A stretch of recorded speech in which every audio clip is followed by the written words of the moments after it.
Class 12 fourth semester ইংরাজি পরীক্ষাতে writing থেকে রয়েছে 10 নম্বর, প্রায় 25% মার্কস কিন্তু এই রাইটিং থেকে রয়েছে। সো তোমাদের পাঠ্য বইয়ে কোন কোন রাইটিং রয়েছে সেটা আগে জেনে নিতে হবে। 3 ধরনের রাইটিং রয়েছে, এসে রাইটিং রয়েছে, ব্লগ রাইটিং রয়েছে এবং ইমেল রাইটিং। এসে রাইটিং করতে পারলে 10 নম্বর পেয়ে যাচ্ছ। যদি এসে রাইটিং তোমার না জানা আসে সেক্ষেত্রে তুমি অপশান হিসাবে পাচ্ছ ব্লগ রাইটিং এবং ইমেল রাইটিং, যে দুটোতে 5 5 10 নম্বর।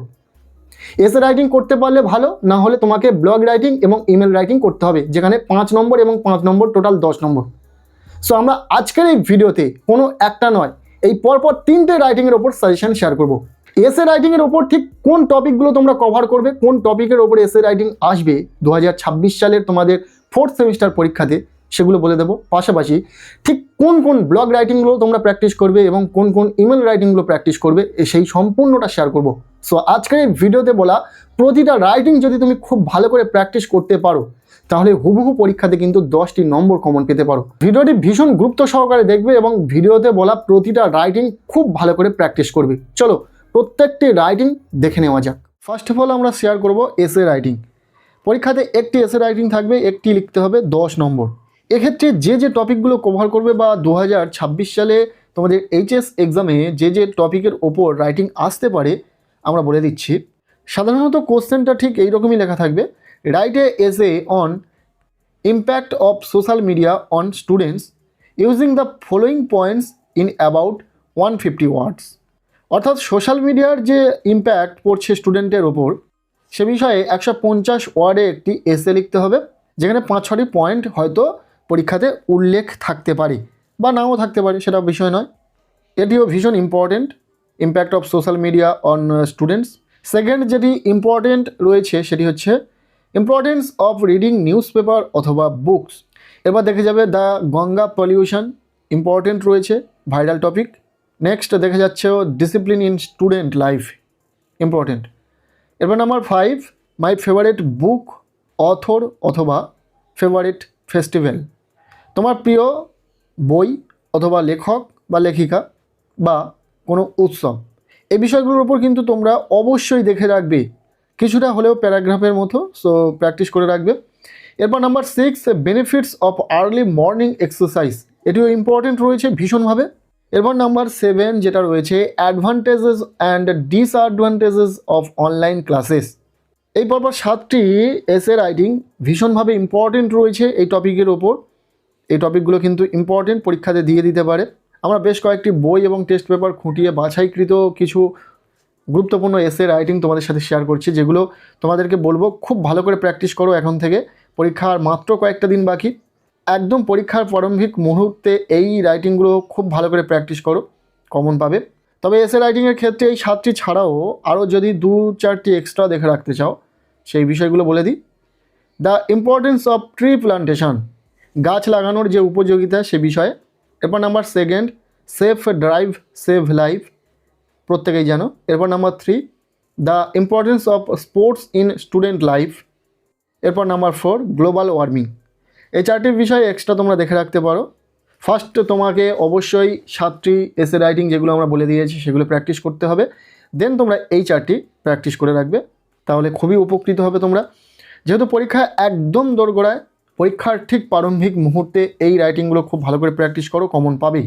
এবার এসে রাইটিংয়ের পাশাপাশি তোমরা অবশ্যই ব্লগ রাইটিং এবং ইমেল রাইটিং প্র্যাকটিস করবে। তার কারণ পরীক্ষাতে প্রথমে থাকবে এসে রাইটিং, যেখানে 10 নম্বর। যদি তুমি ওটা করতে পারো তো ভালো, না হলে নিচে অর হিসাবে 2টো রাইটিং থাকবে, ব্লগ রাইটিং এবং ইমেল রাইটিং। 5 + 5 = 10। এই এসে রাইটিং না লিখতে পারলে ওই 2টি রাইটিং তোমাকে লিখতে হবে। তো আমরা পরপর ব্লগ রাইটিং এবং ইমেল রাইটিং থেকে কোনগুলো ইম্পর্টেন্ট রয়েছে দেখে নেব। এখন দেখে নেওয়া যাক ইমেল রাইটিং, যেখানে পরীক্ষাতে 5 মার্কস রয়েছে। সো কোন কোন ইমেল রাইটিংগুলো তোমরা প্র্যাকটিস করবে দেখে নাও। Number 1, write an email to the head of your institution requesting him অথবা her for the issuance of a school leaving certificate. এরপর number 2, draft an email to the chairman অথবা gram panchayat pradhan of your locality about the irregular clearance of garbage in your locality. এরপর number 3, write an email to your brother telling him about artificial intelligence অর্থাৎ AI in your daily lifes. এরপর number 4, write an email to your friend sharing your experience of a recent family trip. পরপর এই টপিকগুলোর ওপর email writing খুব ভালো করে practice করবে। ফর্মাল ইমেল রাইটিং পরীক্ষাতে আসার চান্সেসটা অনেকাংশে বেশি রয়েছে। সো যে টপিকগুলোর ওপর বলা হচ্ছে এইগুলো খুব ভালো করে প্র্যাকটিস করো, আশা করবো কমন পেয়ে যাবে পরীক্ষাতে। এরপর number 5, write an email to your English teacher requesting extra class for revision before the final examination. এরপর number 6, draft and email within 75 words to the manager of a bank to issue a cheque book. Important রয়েছে। এরপর number 7, write an email to your brother advising him to maintain a healthy lifestyle before his Madhyamik examination. এরপর number 8 অর্থাৎ শেষ যেটা রয়েছে last, draft and email for the head of your institution to organise an exhibition in your school 75 words. এই টপিকগুলোর ওপর খুব ভালো করে ইমেল রাইটিং প্র্যাকটিস করো, আশা করবো এখান থেকে কমন পেয়ে যাবে। আমরা অনেক নিখুঁতভাবে কিন্তু এই সাজেশন রেডি করার চেষ্টা করেছি, শুধুমাত্র তোমাদের কথা ভেবে।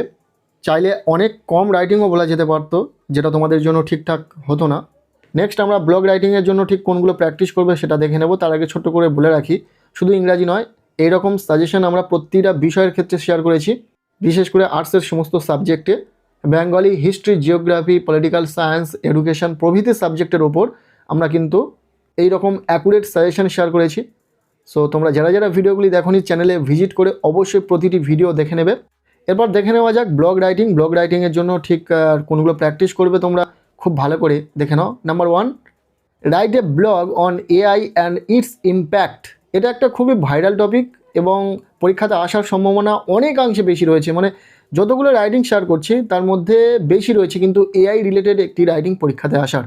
কাজেই খুব ভালো করে কিন্তু দেখে রাখবে এআই রিলেটেড একটি রাইটিং, বিশেষ করে এই রাইটিংটি তোমরা দেখে রাখবে। এরপর number 2, impact of social media on students, important রয়েছে। Number 3, the importance of reading books অথবা নিউজ পেপার, ইম্পর্টেন্ট রয়েছে। এবার number 4, write a blog on value of time. Number 5, safe drive save life. Number 6, the importance of tree plantation. Number 7, advantages and disadvantages of online classes.